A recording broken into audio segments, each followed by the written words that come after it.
This sounds like something is loose, but the wheel is intact. But it does sound like something is loose inside.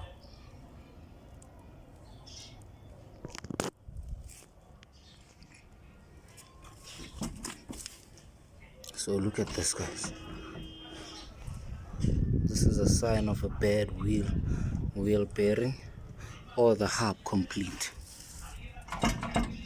So we're gonna need to sort this out.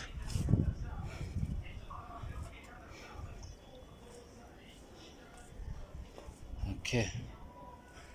While I'm at it, I wanna check what's wrong with the door.